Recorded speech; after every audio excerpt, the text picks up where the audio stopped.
Well, Neymar is off to a good start, I would say, in his PSG career. They smacked Toulouse 6-2, and the just sheer cheek of the lad. Did you see that flick over the head of the oncoming opponent? I mean, I would love to say that it was fantastic, which it was, but if that's me, man, I'm smacking you at the park. You're getting tossed. There's no way that that's allowed to pass. But when you're Neymar and you have 2 goals to your name, which the second one, hard to fathom. In the box, he just danced by several of these players and consistently, it was a little bit luck, but his composure, and this is not new. I'm not trying to preach to you, see, he is worth this money. No one's worth that money again. But just the fact is that he's always proven to be this talented. He's trying to prove that he's worth that money. And that's a good thing for Neymar to be doing. If he feels like, I'm not sure how many of these guys read the headlines, but he knows it's the most expensive ever. Yeah. And I'm sure he follows closely enough to know that. He wants to make sure that Paris is getting their money's worth. He also, I don't think he ripped Barcelona, even though I probably just put it in the title. Neymar rips Barcelona, so I'm an asshole. Neymar rips opponents and Barcelona. There you go. There's a whole song Dennis Leary wrote called "Asshole" about how he's an asshole. And I am an ASSSHOLE, an asshole. Here's Neymar's 26 seconds, fortunately with subtitles. Tengo nada de decir lo que quiere Barcelona. Para mí, bueno, la verdad que tengo que decir que estoy muy triste con ellos. Ha sido 4 años que pasé ahí, fui muy feliz. Empecé feliz, me quedé los 4 años feliz y salí de ahí feliz. Bueno, ¿y ahora pero con ellos no, con ellos para mí no son gente que tiene que estar ahí. Hell yeah, Neymar. F the establishment. They don't have to be there. That's all he said. Well, he said they don't have to be there, and the attitude thing. I mean, look, if you were, it depends who you are in this press conference setting.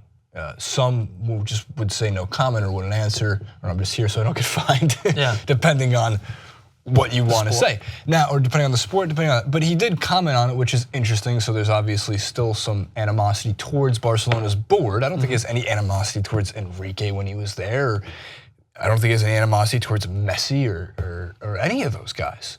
However, yeah, hell yeah, Neymar. Screw the establishment. F the Barcelona board. Yeah. Let Barcelona get relegated. I don't think it's so outlandish to say that there's too many cooks in the kitchen when it comes to a big team like that. It's obviously the case. I mean, if you were to go up and ask anyone truly what they felt about the Chelsea board, it would probably be a very similar conversation. How about any board? Abramovich doesn't need to have as much of a say on decisions. This doesn't need to happen. The president of Spain, the King of Spain doesn't need to have any sort of influence over Real Madrid. These are just things that you just don't, they don't need to be there. But when you need to pay 198 million for someone and you're trying to negotiate that fee, there's going to be it's going to be businessmen in those positions to negotiate that fee. But it's redundant in regards to that's done and dusted. Someone tweeted out something that really put it in perspective for me. It's like, football's just bananas. Like, that's all it is. If you pay 198 million for a player, imagine you put 198 scientists in a room and gave them $1 million each. What could they come up with? So that's trying to put it in perspective. They could probably find a way to like clone a banana. Although like new glasses to look at the solar Bring back eclipse. the woolly mammoth or something. The possibilities are endless, let's be honest. Have you seen, totally not worth the time in this clip, but I'm going to say it anyway. Have you seen all the clips of in 2017, we're going to have flying cars, 2017? It's like the human dominoes. The human dominoes and the mattresses. Fantastic. We're all screwed. 6-2. PSG look good. Take everything you see in their games early on with a pinch of salt until they come in the Champions League. They're starting. When you keep Julian Draxler and Pastore out of your starting 11, it means you've got depth. Like, let's be honest. And their back line looks good. Dani Alves playing it right back, doing Dani Alves things that we expect. They've also got Kurzawa, who plays on the left side, who grabbed the goal, who is another attacking fullback who's petrifying when he gets on the offensive, because they've got that bank of 3 that they were so comfortable with that they let Matuidi go. By the way, great signing to you. Yeah, it's a very Juventus signing, I have to say. Like, there's like a pretty class player available that nobody will take. Like, you know who Matuidi plays is a He's formal defensive position. mid, but he's box to box. He can contribute box to box going mid forward. player. Why isn't Barcelona jumping on that? I thought it would have been a perfect fit for any of the big teams to try and get $100 million at Dembele and Coutinho, and they might not get either. He's almost crafted as a Chelsea player as well. Like I feel like he could do the job that they're trying to make David Luiz do in there. But they already had Bakayoko. So regardless, Verratti gets sent off, which whatever, I'm sure you could find a replacement in there. You've got plenty of players who can come in. But it's that bank of three. Like but what I just talked about there with Chelsea and the way that they're just trying to stack their midfield almost is the way that you'd imagine a defensive-minded team to do, so that you can allow for the Neymars and the Di Marias and the Cavani's and the Draxlers, whatever, to do what they want in the final third.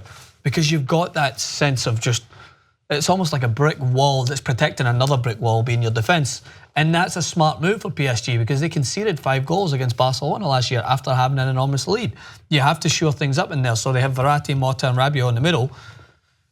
And they just give the freedom to the likes of Neymar. I'm sure he's enjoying the luxury of being able to be one of the main, I would say, focus points of an attack, not having to compete as much with Messi and Suarez and Iniesta and Rakitic coming from the midfield. They just look to their final third and they give them the ball and have them be free. So dominant start to his career, and I can only imagine that he will probably be top goal scorer in the Ligue this year. That's my better be. prediction. You got to pay $222 million. Yeah, I want $1 million back for every goal he doesn't score. What if we put above 40? If we put 198 scientists in a room with $1 million each, according to science, 2 of those assholes would be like, "Yeah, I don't think climate change is real," and then take their $1 million and walk out. That's what the science and the numbers and the percentages say. You want to see what a Donald Trump presidency has done to people? That's what they've done to him. Just sheer pessimism. Trump 2024, people. Let's go. I got him in a pool now, so I got to make sure he makes it. Why 2024?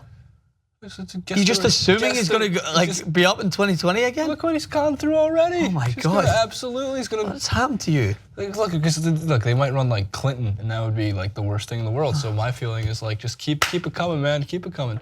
I'm joking completely. I'm moving out. Big Flair, Waka Flocka 2020. Flair by flame. Look, I can make my pilgrimage to Europe and try what you're doing here. See what happens. Try it. It's gonna cost you. Still think the Queen's in charge.